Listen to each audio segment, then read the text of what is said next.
നഗരമധ്യത്തിൽ railway സ്റ്റേഷന് സമീപത്തുള്ള ആമയിഴഞ്ചാൻ തോട് വൃത്തിയാക്കുന്നതിനിടെ മാലിന്യത്തിൽ മുങ്ങിമറഞ്ഞ ശുചീകരണ തൊഴിലാളി എൻ ജോയിയുടെ മൃതദേഹം കണ്ടെത്തി.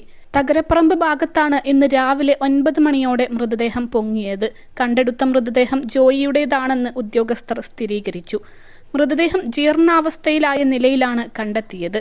ഫയർഫോഴ്സും നാവികസേനയും ചേർന്ന് ജോയിക്കായി തിരച്ചിൽ ആരംഭിച്ചതിനിടെയാണ് കനാലിന്റെ മറ്റൊരു വശത്ത് മൃതദേഹം പൊങ്ങിയത്. കാണാതായി 46 മണിക്കൂറിന് ശേഷമാണ് ജോയിയുടെ മൃതദേഹം കണ്ടെത്തിയത്. ജോയിക്കായി 2 രാത്രിയും 2 പകലും നീണ്ട തിരച്ചിൽ നടത്തിയെങ്കിലും ജോയി ഒഴുകിപ്പോയത് എങ്ങോട്ടെന്ന് ഇനിയും വ്യക്തമായിരുന്നില്ല. 3-ാം ദിവസമായ ഇന്ന് നാവികസേനയുടെ മുങ്ങൽ വിദഗ്ധരുടെ നേതൃത്വത്തിലുള്ള തെരച്ചിൽ രാവിലെ തുടങ്ങിയിരുന്നു. സോണാർ ഉപയോഗിച്ച് പരിശോധിച്ച ശേഷമാകും ഇന്നത്തെ ദൗത്യം തുടങ്ങിയത്. ഇന്നലെ NDRFും ഫയർഫോഴ്സും സംയുക്തമായി പരിശോധന നടത്തിയെങ്കിലും മൃതദേഹം കണ്ടെത്തിയിരുന്നില്ല.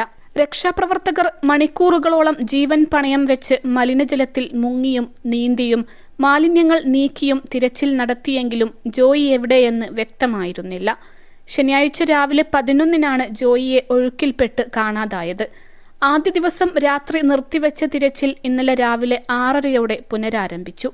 ക്യാമറ ഘടിപ്പിച്ച 2 റോബോട്ടുകൾ രാവിലെ നടത്തിയ പരിശോധനയിൽ ജോയിയെ കാണാതായതിനു സമീപം 10 മീറ്ററോളം ഉള്ളിൽ മനുഷ്യന്റെ കാലുകൾ പോലുള്ള ദൃശ്യം കണ്ടത് പ്രതീക്ഷയുയർത്തി. എന്നാൽ സ്കൂബ സംഘത്തിന്റെ പരിശോധനയിൽ അത് മനുഷ്യനല്ലെന്ന് സ്ഥിരീകരിച്ചു.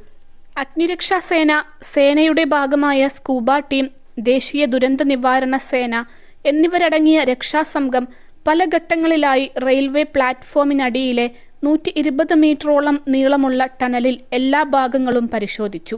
അടിഞ്ഞുകൂടിയ ചെളിയും മാലിന്യവും നീക്കാൻ ജലസേചന വകുപ്പിന്റെ മോട്ടോറുകൾ ഉപയോഗിച്ച് വെള്ളം പമ്പ് ചെയ്തും വെള്ളം കെട്ടിനിർത്തിയ ശേഷം തുറന്നുവിട്ടും ശ്രമം നടത്തി. ഇതിനിടെയാണ് ഇന്നലെ പുലർച്ചെ മൃതദേഹം കനാലിന്റെ ഒരു വശത്ത് പൊങ്ങിയത്. അൽസലാമ ഐ ഹോസ്പിറ്റൽ 21 ലക്ഷത്തോളം സന്തുഷ്ടരായ ഉപഭോക്താക്കളും 2 ലക്ഷത്തോളം തിമിര ശസ്ത്രക്രിയകളും പൂർത്തിയാക്കിയ മലബാറിലെ ഏക കണ്ണാശുപത്രി. ലോകോത്തര നിലവാരമുള്ള ചികിത്സാ സംവിധാനങ്ങൾ, എല്ലാ നേത്രരോഗ ചികിത്സാ സൗകര്യങ്ങളും വിദഗ്ധരായ ഡോക്ടർമാരുടെ മേൽനോട്ടത്തിൽ. Al Salama eye hospital, hospital road, Perinthalmanna.